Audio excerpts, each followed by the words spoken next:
unfold.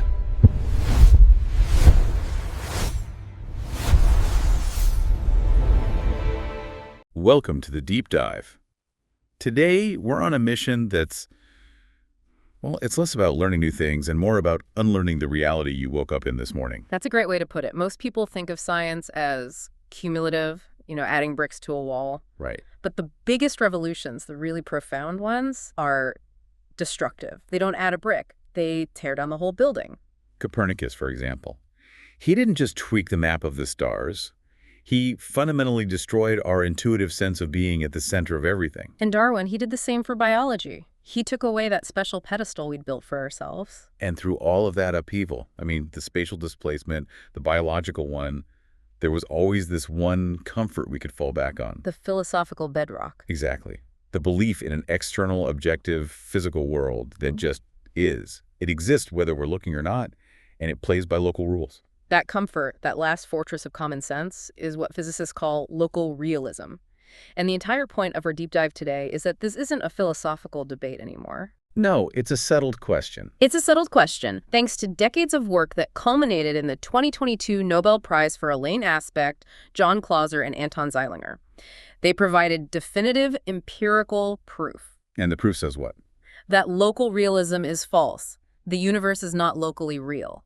That statement just sounds mind-bending. But it's an experimental fact.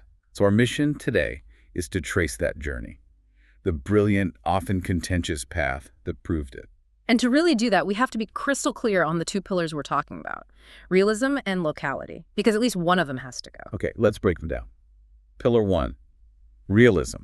This is the idea that, things have definite properties even when we're not measuring them. It's the moon is there when you're not looking at it idea. Right. An electron has a specific spin. It's either up or down, and our measurement just reveals which one it was. And pillar 2, locality. This is Einstein's big contribution from 1905. It's the idea that an object can only be influenced by its immediate surroundings. And nothing, no information, no causal influence can travel faster than the speed of light. That's the cosmic speed limit. Exactly. So local realism is the whole package, a universe of independent things with predefined properties, all interacting within the strict limits of light speed. So our roadmap today, we're going to start with Einstein's defense of this classical picture. That's the belief. Then we'll get to John Bell, who figured out how to turn this philosophy into a real physical test, the test. Then the Nobel-winning experiments that actually ran that test, the proof. And finally, we have to grapple with what it all means, the staggeringly weird implications, the meaning. And we're going to keep coming back to one central analogy that really frames the whole conflict. Is the universe built on gloves? Pre-existing deterministic reality. Or is it built on spinning coins? A reality that's created in the moment of measurement and linked by something non-local. At the end of this, you'll see exactly how the universe voted. And it voted decisively. Okay, part 1, belief. To really get why this was such a revolution, we have to spend a moment in that classical universe, the one built by Newton, refined by Einstein. It was a beautiful clockwork universe. Everything was deterministic. Every effect had a local, understandable cause. And it was all built on those two pillars holding strong, realism and locality. Let's dig into realism a bit more. If you measure the speed of a car, nobody doubts the car had that speed just before you measured it. Realism says the quantum world should be the same. So a particle has to be carrying some kind of internal instruction set. That's the term, hidden variables.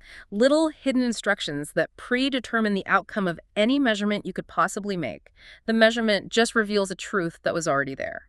And the key thing, philosophically, is that for a realist, the fuzziness of quantum mechanics, the uncertainty, that's just a problem with our knowledge. It's an epistemic problem. The uncertainty is in our map, not in the territory itself. The territory is perfectly sharp and defined. Okay, now for locality, you mentioned even Newton found action at a distance to be absurd. He found it to be, and I'm quoting here, so great an absurdity that no thinking person could believe it. He just couldn't explain what carried the force of gravity, but he assumed something must. So if Newton hated it, what did Einstein add in 1905 that made locality, a non-negotiable law? Special relativity. It provided the mathematical backbone. Einstein showed that space and time are woven together, and if you can send information faster than light, You create paradoxes. You could send a message into the past, that kind of thing. You could violate causality. So to keep the universe logically consistent, the speed of light, c of the dollar, has to be the absolute, unbreakable speed limit for any causal influence. So if you have two events, say event A and event B, and they're so far apart that light can't travel between them in the time that's passed, physicists call that a space-like separation. Right. And if they're space-like separated, the doctrine says there is absolutely no way A can have any influence on B. Period. The universe is modular. And that, right there, is the sane, predictable, local realist universe that Einstein fought tooth and nail to protect. Until the 1920s, when the quantum insurgency began. This is the Copenhagen interpretation, right? Niels Bohr, Werner Heisenberg. It is, and they proposed something that was just deeply radical. They said a system doesn't have a definite position or spin until you measure it. Instead, it exists in this blur of possibilities, a superposition. A probabilistic wave function. And they said the act of measurement itself is what forces that wave of possibilities to collapse into one single definite reality. So the universe isn't revealing a pre-existing truth. The act of observation creates the truth. And for Einstein, this was a metaphysical catastrophe. People always quote, God does not play dice, but his real fear ran deeper. It was the loss of objective reality. It was the loss of objective reality. If the world out there depends on us to give it definite properties, then what is it when we're not looking? It's fundamentally incomplete. So he insisted that this quantum fuzziness had to be a sign that the theory was incomplete.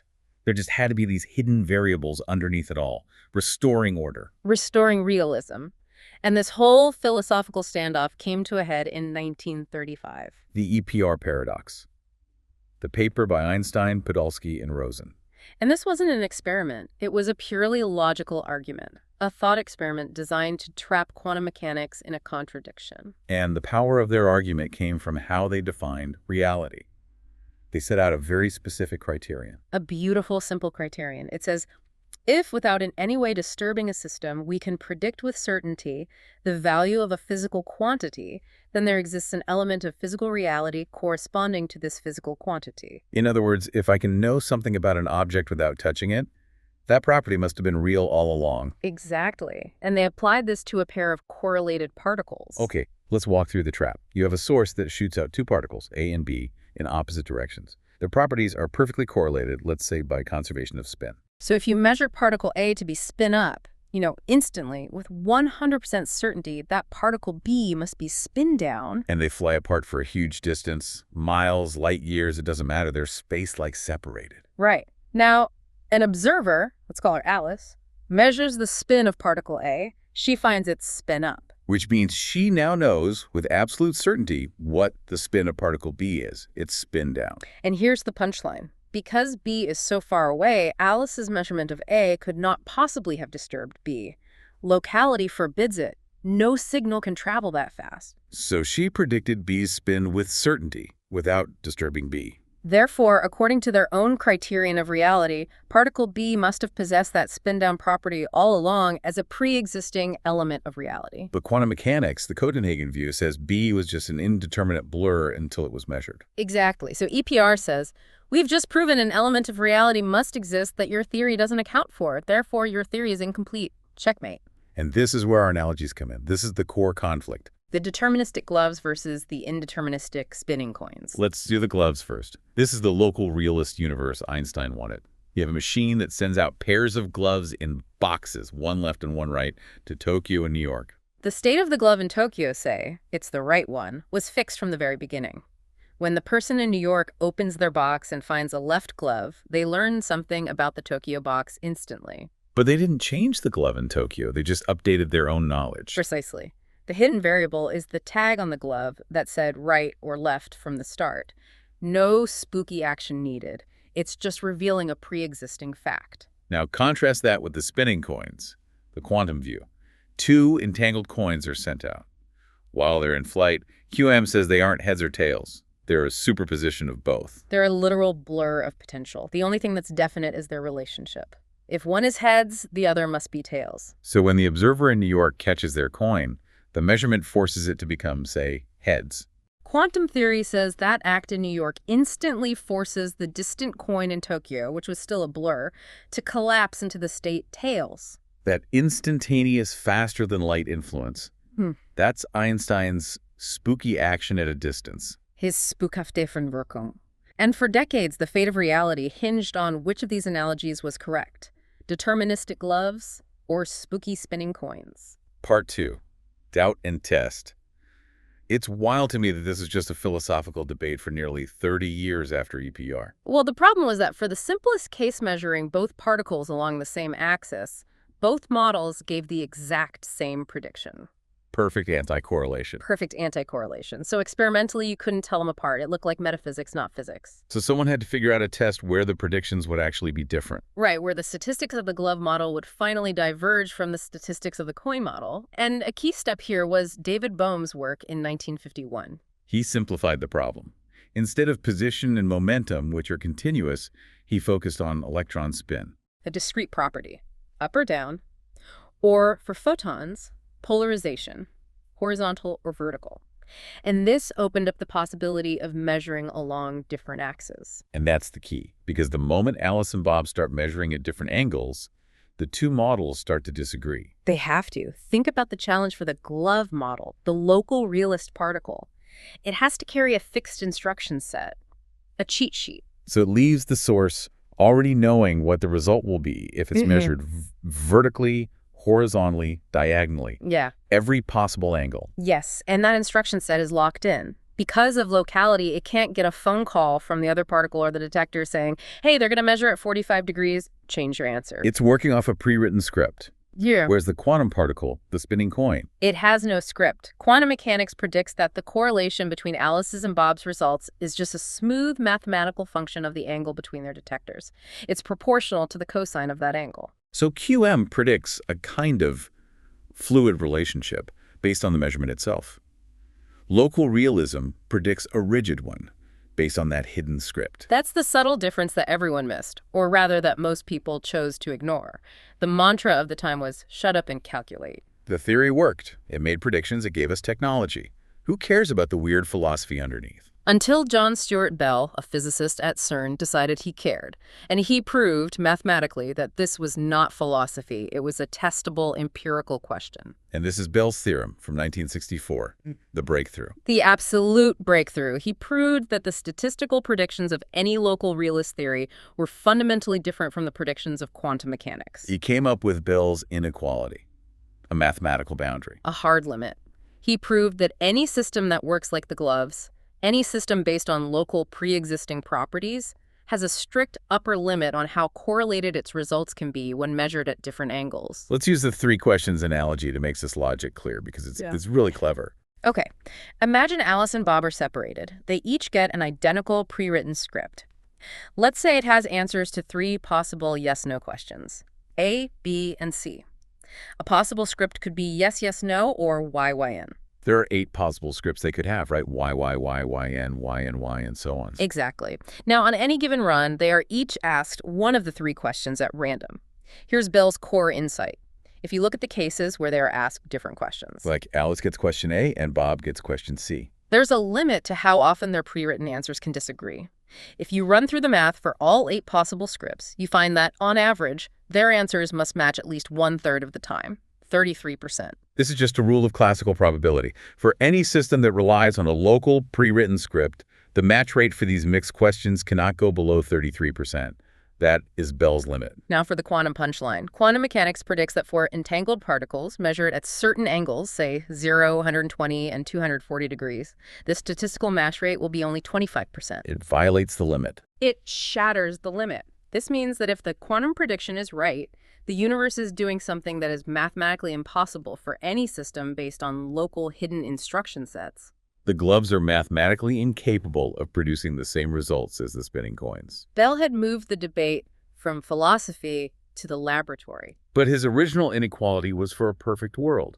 Noisy detectors, imperfect sources. You needed something more robust for a real experiment. And that came in 1969 from Clauser, Horn, Shimony, and Holt. The 𝐏𝐻𝐃 inequality. It was a generalization of Bell's work, tailored for the messy reality of a lab. And it gave experimentalists a very clear numerical target. They defined a value, a correlation parameter called S. And the math was unambiguous. For any local realist theory, the absolute value of S must be less than or equal to 2. That's the classical boundary. What? S cannot be greater than 2 if Einstein is right. But quantum mechanics predicted that S could reach a value of 2 times the square root of 2, which is about 2.82. Right, so the mission was clear. Build the experiment, measure S. If it's 2 or less, Einstein wins. If it's significantly above 2, Einstein's worldview, local realism, is wrong. Part 3, the proof. Yeah. And the first person to take up that challenge was 𝐏𝐿𝐴. This was not a popular career move at the time. It was the opposite. He was actively discouraged. His sources describe senior famous physicists telling him he was throwing his career away on junk science. But he did it anyway. His experiment at UC Berkeley in the early 70s was famously low budget.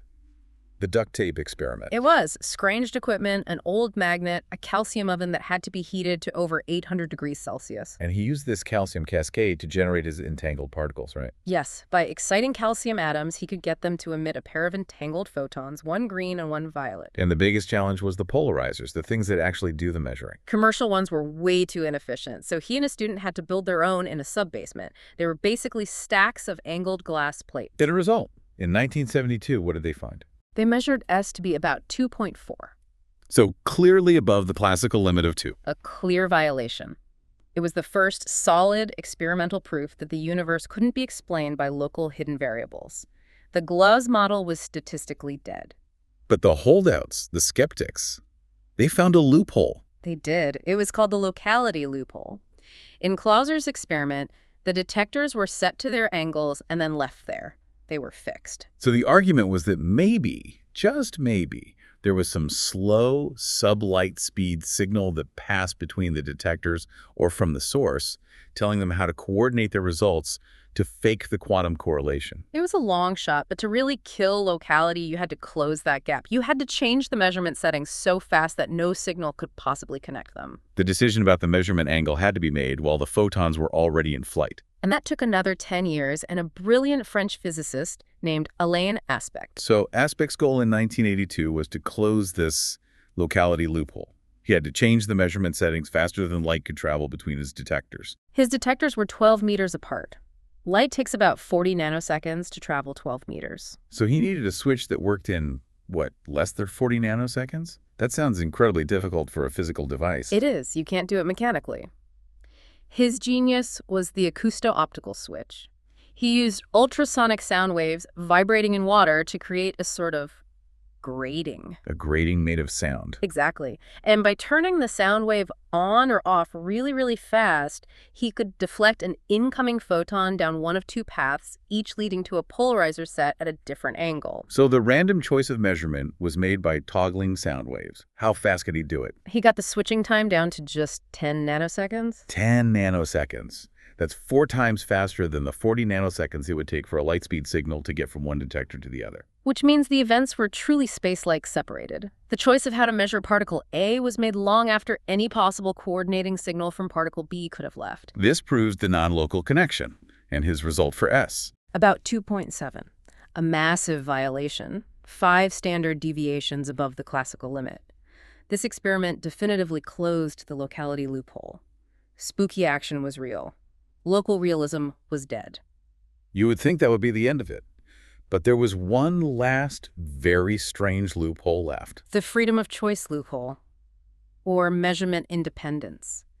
This is a deeply philosophical, almost conspiratorial argument. The argument being, what if the random number generators in the lab weren't actually random? What if the hidden variables weren't just in the particles, but were everywhere? What if some conspiracy set up at the Big Bang was coordinating the particles and the random number generators in the lab to produce the results we see? That's a hard one to wrap your head around. The idea that a measurement I make today was predetermined 13.8 billion years ago, but you still have to rule it out. And that's what Anton Zeilinger did, the third Nobel winner.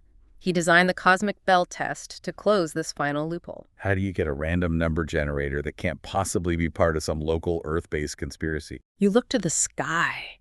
His team used telescopes on the Canary Islands.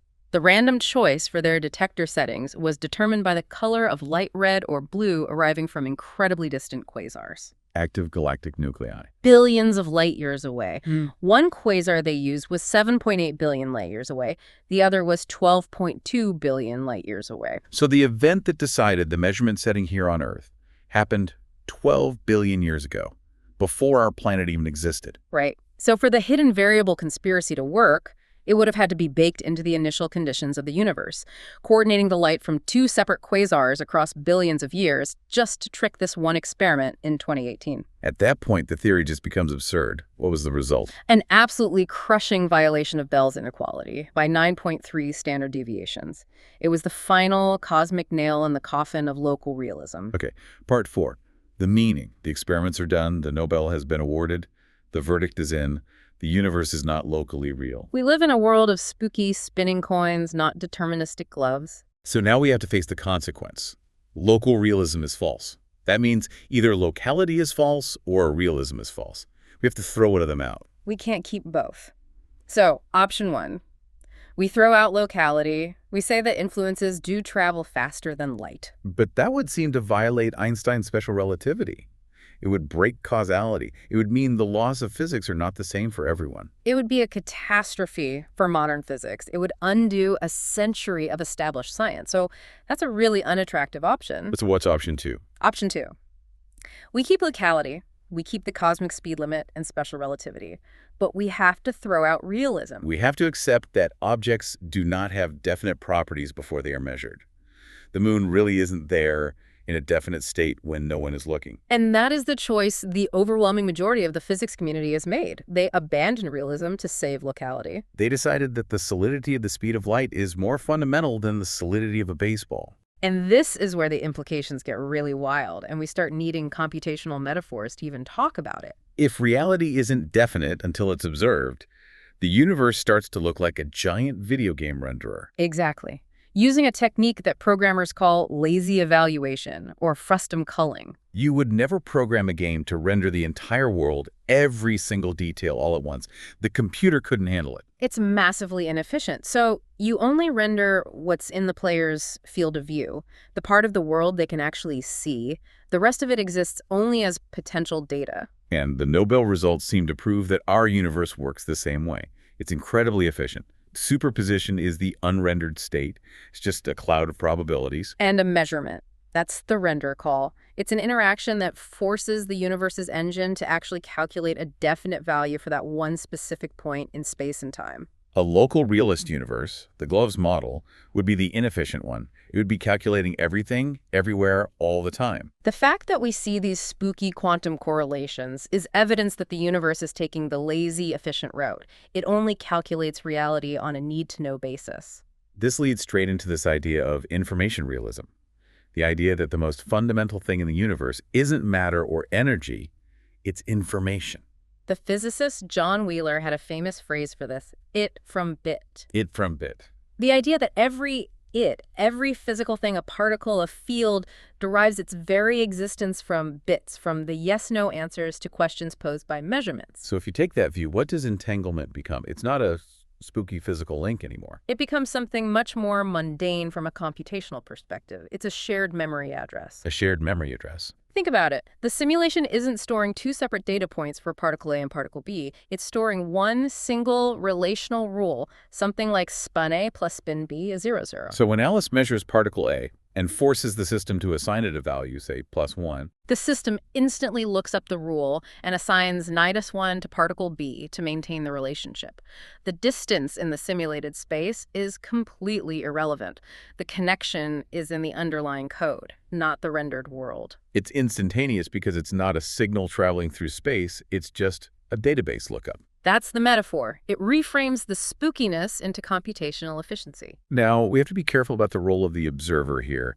In physics, it doesn't necessarily mean a person, right? That's a crucial point. In standard quantum mechanics, an observer is any system that interacts with a quantum state and extracts information from it. A dust particle getting hit by a photon counts as a measurement.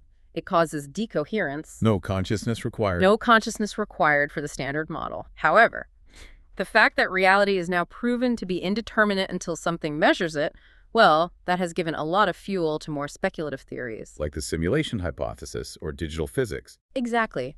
Theorists in those fields might argue that while any interaction can cause collapse, maybe consciousness is the ultimate player for whom this whole virtual reality is being rendered. But whether you go down that speculative path or not, the core scientific fact, the thing 𝐏𝐂𝐃 aspect in Zeilinger proved, is that the solid, objective world that Einstein wanted, it doesn't exist. We live in a participatory universe. The line between the observer and the observed is fundamentally blurry.